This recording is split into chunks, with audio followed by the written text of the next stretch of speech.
Bonjour, c'est Ursule encore. On est le 3 décembre 2019. Alors, je viens sonner la trompette aujourd'hui encore et je viens vraiment nous encourager à prendre conscience que nous sommes dans le temps où notre Seigneur Jésus-Christ va revenir. Alors, il est très important de se préparer. Alors, souvent, en tout cas, on peut penser qu'on n'a pas besoin parce qu'on a donné notre vie à Jésus il y a belle lurette. Mais en toute chose, on a besoin d'être prêt. Alors, quand on va en voyage, on se prépare, n'est-ce pas? On ne se lève pas un matin en disant que, ok, d'accord, je vais aller à Montréal, et puis, ben, non, on se prépare. Alors, si on est capable de se préparer sur cette terre pour, au fait, le quotidien, à combien plus forte raison avons-nous besoin de nous préparer pour notre éternité? Alors, vraiment, je viens nous encourager à retourner sur l'ancien chemin parce que on est dans une époque où on veut toujours innover. On innove surtout, même sur la parole de Dieu. Et on essaye de trouver une méthode, au fait, qui satisferait notre chair. Mais le Seigneur nous a appelés à marcher selon ses voies et marcher selon ses instructions. Et je viens nous encourager à cela, parce que ce n'est que comme ça que nous pourrons être prêts. C'est-à-dire si on est des personnes qui marchons à la suite du Seigneur Jésus. Amen. Alors aujourd'hui, je viens parler de prenez mon joug et recevez mes instructions. Amen.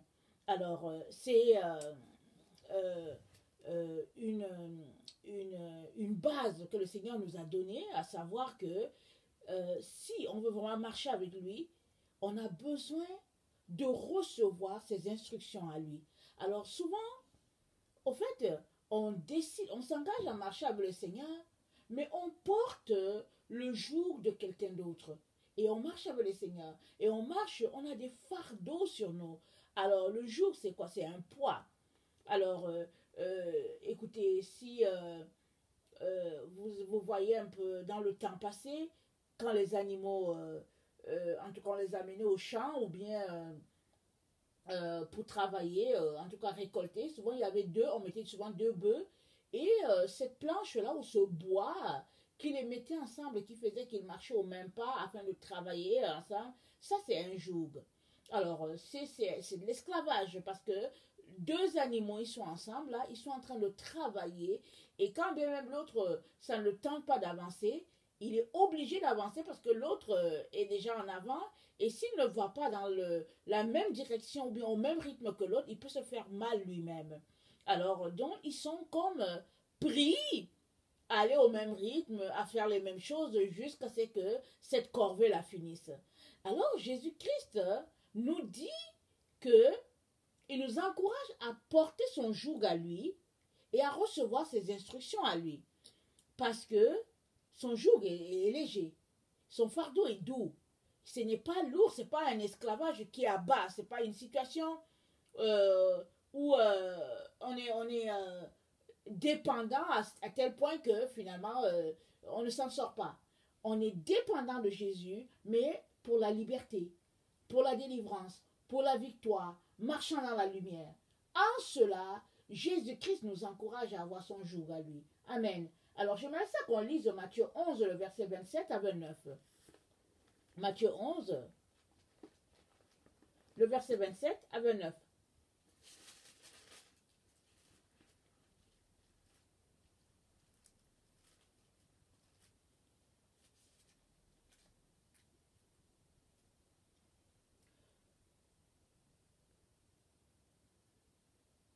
Toutes choses m'ont été données par mon Père. Et personne ne connaît le Fils si ce n'est le Père. Personne non plus ne connaît le Père si ce n'est le Fils. Et celui à qui le Fils veut le révéler. Venez à moi, vous qui êtes fatigués et chargés, et je vous donnerai du repos. Prenez mon joug sur vous et recevez mes instructions, car je suis doux et humble de cœur, et vous trouverez du repos pour vos âmes. Car mon joug est doux et mon fardeau est léger. Donc voilà, Jésus nous instruit, il dit son joug est doux.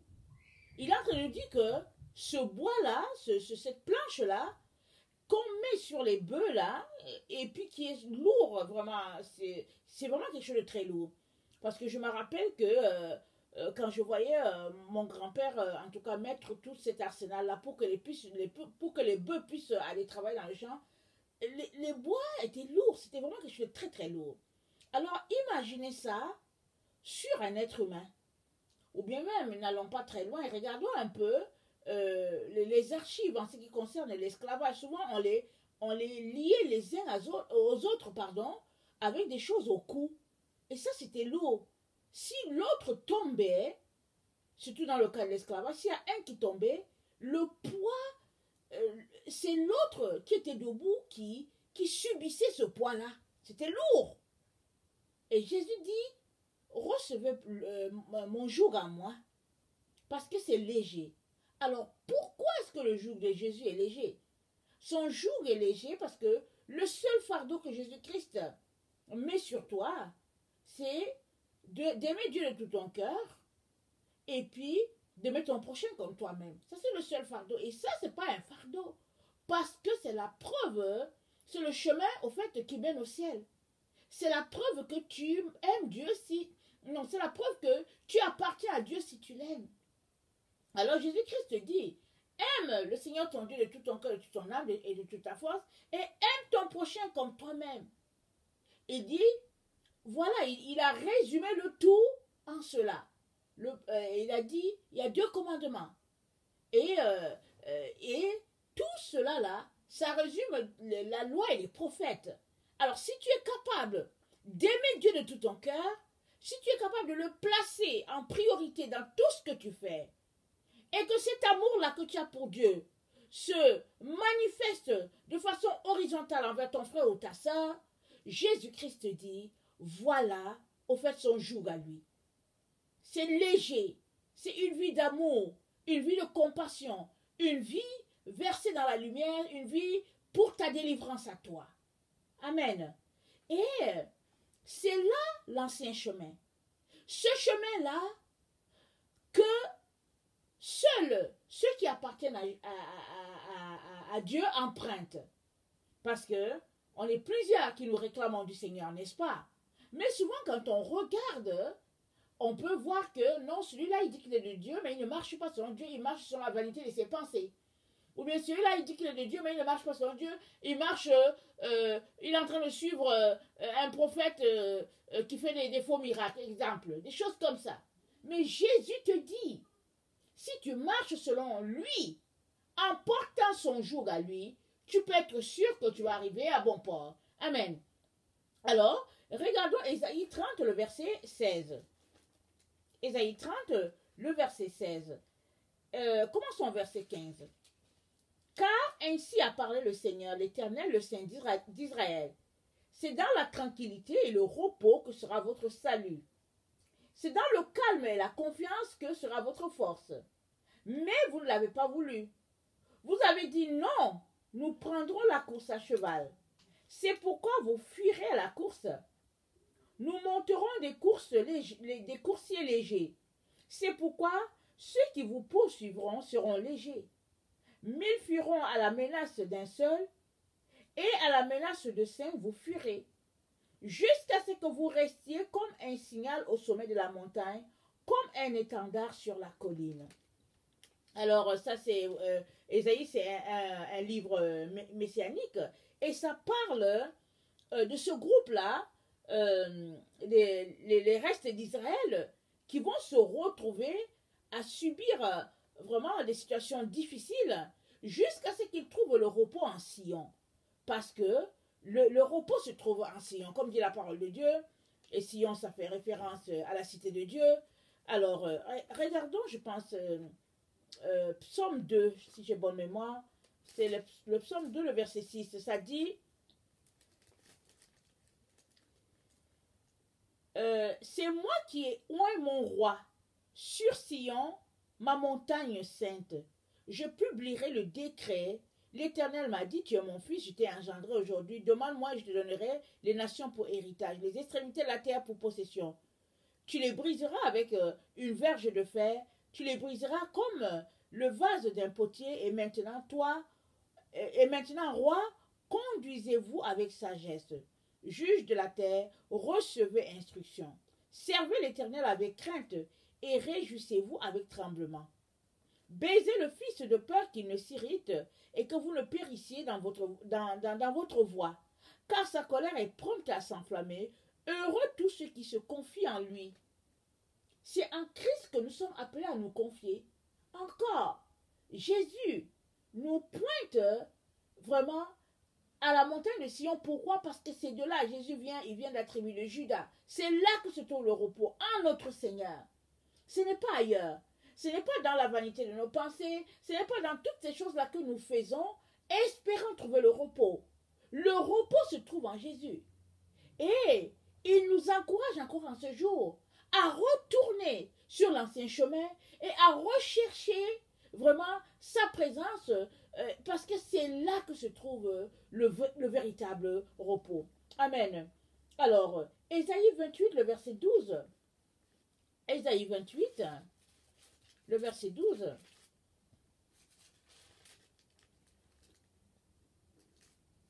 Il lui disait, voici le repos, laissez reposer celui qui est fatigué. Voici le lieu du repos. Mais ils n'ont point voulu écouter. Et pour eux, la parole de l'Éternel sera précepte sur précepte, précepte sur précepte, règle sur règle, règle sur règle, un peu ici, un peu là, afin qu'en marchant, ils tombent à la renverse et se brisent, afin qu'ils soient enlacés et pris. Écoutez donc la parole de l'Éternel, moqueur, vous qui dominez sur ce peuple de Jérusalem. Vous dites, nous avons fait une alliance avec la mort. Nous avons fait un pacte avec le séjour des morts. Quand le fléau débordé passera, il ne nous atteindra pas, car nous avons la fausseté pour refuge et le mensonge pour abri. C'est pourquoi ainsi parle le Seigneur l'Éternel. Voici, j'ai mis pour fondement en Sion une pierre éprouvée, une pierre angulaire de prix, solidement posée. Celui qui la prendra pour appui n'aura point hâte de fuir. Jésus est en train de dire ici, si ce n'est pas le joug de Jésus que tu portes, tu vas te retrouver à avoir la nuque brisée. Pourquoi? Parce que tous ceux-là qui ne sont pas en Jésus vont finir loin de lui, c'est-à-dire ils vont périr. Le repos se trouve uniquement en Jésus. Alors, notre siècle, notre époque, peu importe les diplômes que nous avons, peu importe notre position sociale, peu importe qui nous croyons que nous sommes, le Seigneur nous encourage en ce jour à rechercher le repos en lui, à porter son jour, parce que ce n'est qu'en lui que se trouve le véritable repos. Et dit, vous tous qui êtes fatigués et chargés, venez à moi. Et il nous encourage à recevoir les instructions de lui.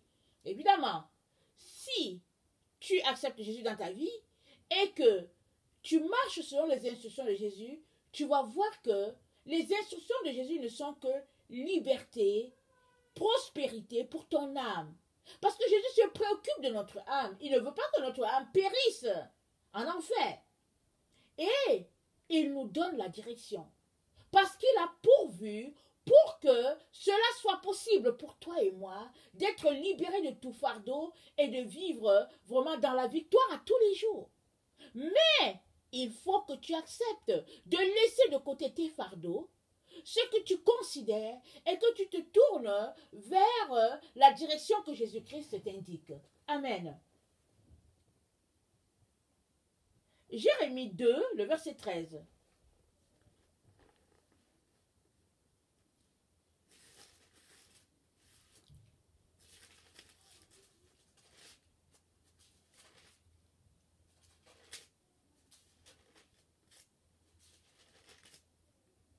Jérémie 2, le verset 13.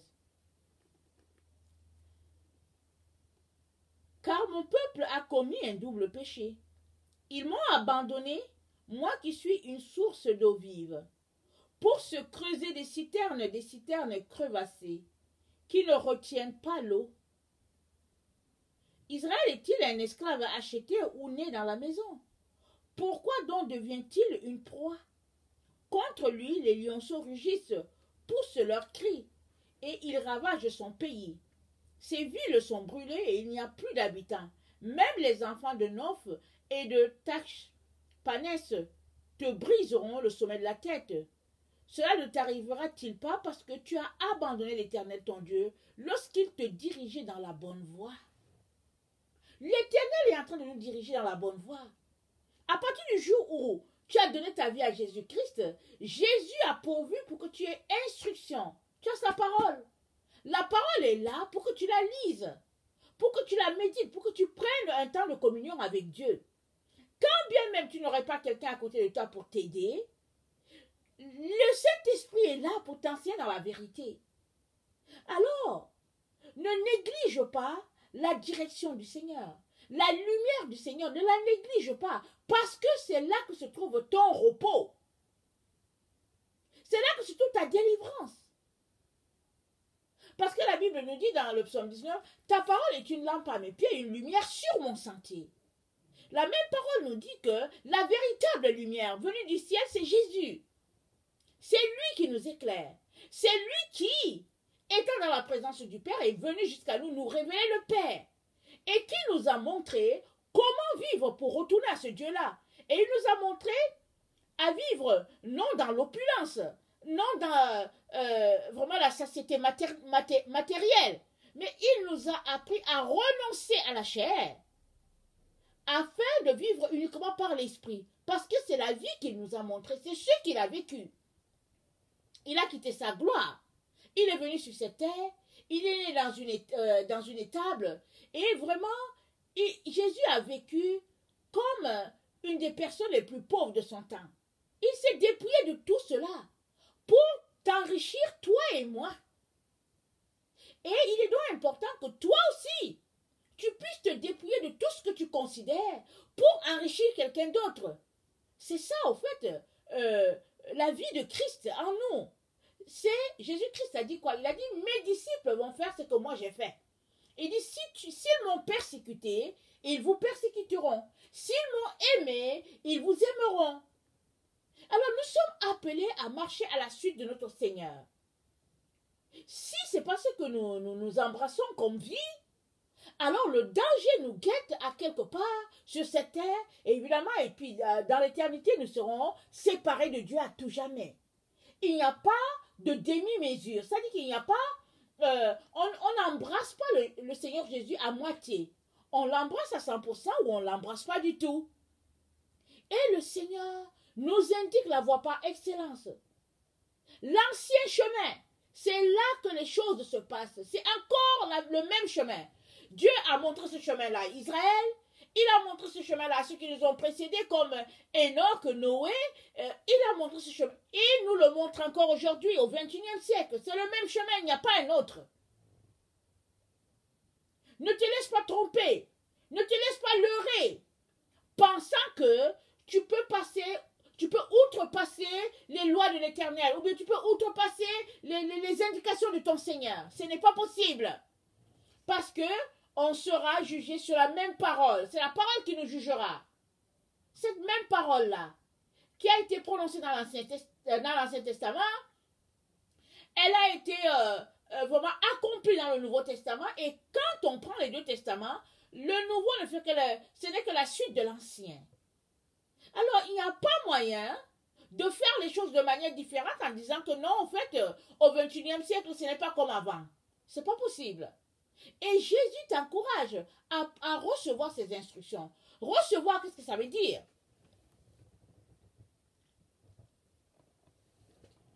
Le dictionnaire nous dit que recevoir, c'est entrer en possession de ce qui nous est remis.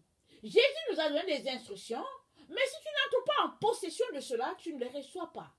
La seule manière pour toi de dire que, au fait, tu as reçu les instructions de Jésus, c'est que tu es entré en possession de ces instructions-là. C'est que tu as pris ta Bible et que tu as acquiescé à ce que Jésus a dit. Et que tu t'es accordé à ce que Jésus-Christ a dit. Et tu as pris la parole de Jésus et tu l'as fait tienne. Et tu marches en fonction de cette parole-là. Là, ça veut dire que tu l'as reçue.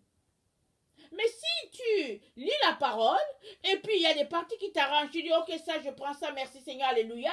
Et il y a une autre partie qui ne t'arrange pas, tu dis, oh non, non, ça là, je saute. Tu n'as pas reçu la parole de Dieu. Et Jésus te met en garde. Parce que si tu marches clopin avec ton Seigneur, Jésus te met en garde, tu vas te retrouver sur le chemin ou sur le sentier où le joug est lourd, où le joug va tellement peser que vraiment tu seras détourné de la voie de ton Père. Amen.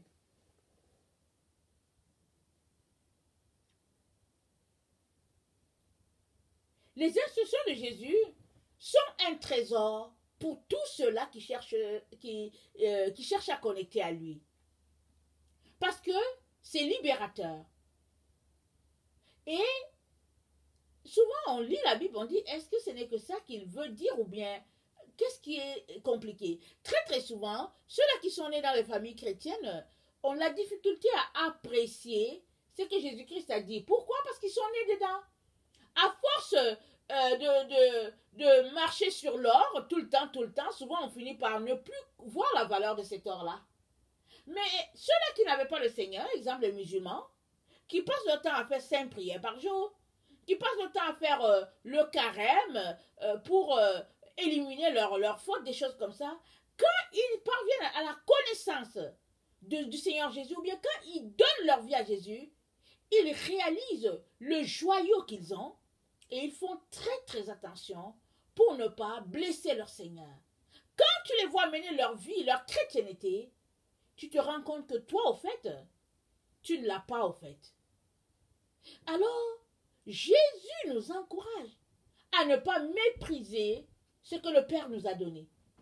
Et les instructions de Jésus sont un trésor. Un trésor plus que l'or. Mais c'est à toi de considérer cela pour pouvoir l'apprécier. Si tu ne t'arrêtes pas sur les instructions de Jésus, tu ne réaliseras pas combien ce sont des trésors pour toi et moi. Amen.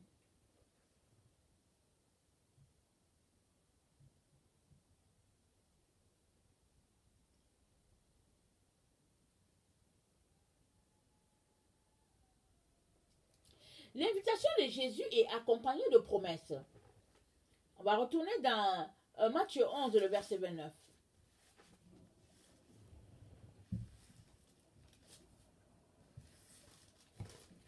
Matthieu 11, le verset 29.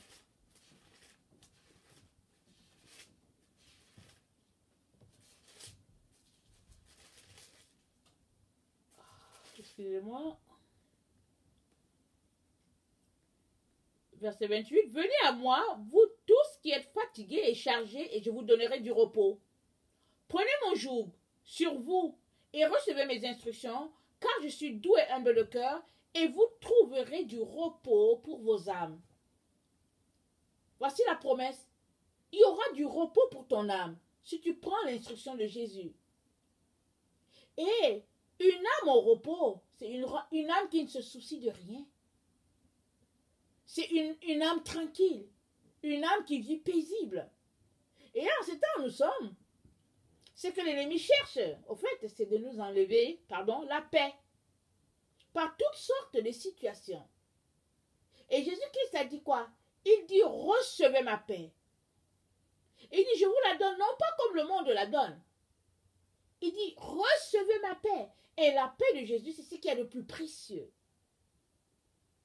Être tranquille, sachant que ton Rédempteur veille, sachant que tu as une place auprès de ton Dieu. Et Jésus se soucie de ton âme et il te dit, prends mes instructions, vis en fonction de mes instructions et tu auras cette paix-là et ton âme aura du repos. Amen.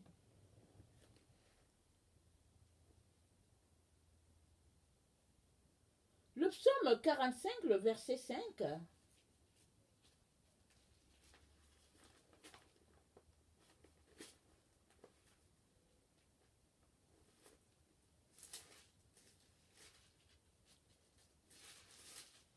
Excusez-moi.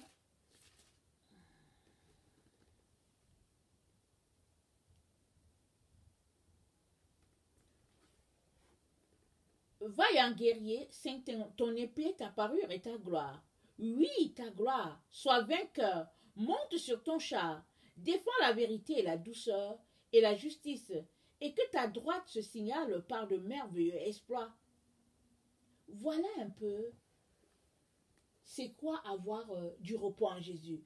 Parce que Jésus a été vainqueur sur tout ce qui se passe sur la terre, mais il a acquis pour nous la vérité, la douceur, la justice. C'est-à-dire que tu es tranquille. Tu es tranquille. La vérité, c'est la lumière. Si tu marches dans la vérité, tu es quelqu'un qui marche dans la lumière. Et en Jésus, tu as tout cela. Comment ne pas être paisible?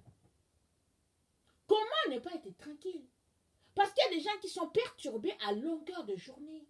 Ils n'ont pas la paix, ils ne la connaissent pas. Mais toi, à toi, Jésus promet le repos de l'âme. Si, évidemment, tu reçois ses instructions et tu vis selon ses recommandations. Nous avons besoin du repos de Jésus, du repos céleste. Et ce n'est pas seulement au ciel que ce repos-là sera possible. Ce repos est déjà disponible là sur cette terre. Maintenant déjà, dès que tu donnes ta vie à Jésus, son repos vient te visiter. Sa tranquillité te visite. Son calme. Mais tu as besoin de lui donner ta vie. Tu as besoin de quitter tes voies qui ne sont pas du tout ses voies. Parce que souvent, on se retrouve à se battre contre Dieu. On se dit que oui, c'est vrai, j'aime Jésus, mais voilà, il ne faut pas exagérer, je veux faire ceci, je veux faire cela, oui, je veux faire... On se bat contre Dieu, alors que dans le fond, on se bat contre nous-mêmes. Jésus te dit, voilà, mon instruction, c'est simple. Reçois ce que je t'ai dit et vis en fonction. Et tu seras tranquille et tu seras paisible. Et il y aura du repos pour ton âme, et il y aura du pâturage. L'Éternel est mon berger, je ne manquerai de rien. Il me fait reposer dans le vert pâturage. Il restaure mon âme. Ton âme sera restaurée, ton âme sera désaltérée dans des lieux arides. Il y aura du repos. Mais il faut que tu le veuilles. Il faut que tu choisisses de laisser de côté tes voies, qui ne sont pas celles de Dieu, que tu arrêtes de courir par-ci et par-là pour quelque chose qui ne te profite pas, pour quelque chose qui, au lieu de t'aider, n'est qu'en train de détruire ton âme, est en train de détruire ta vie. Laisse tout cela, viens au pied de Jésus. Arrête de courir, ça et là, pour quelque chose qui ne te profite pas. Comme il a dit par la bouche de Jérémie, au fait, les citernes crevassées. Parce qu'il te promet le véritable repos, mais tu te retrouves à dire que bon, tu vas dans telle direction, il y a de l'eau, mais ta citerne, elle est crevassée, ça ne retient rien. Et Jésus veut que tout ce que tu es en train de faire puisse compter. Non pas seulement sur cette terre, mais aussi dans l'éternité. Alors, il te montre le chemin par excellence. Et moi, je viens t'encourager à vivre vraiment avec le joug de Jésus. Son joug est léger, son fardeau n'est pas lourd du tout.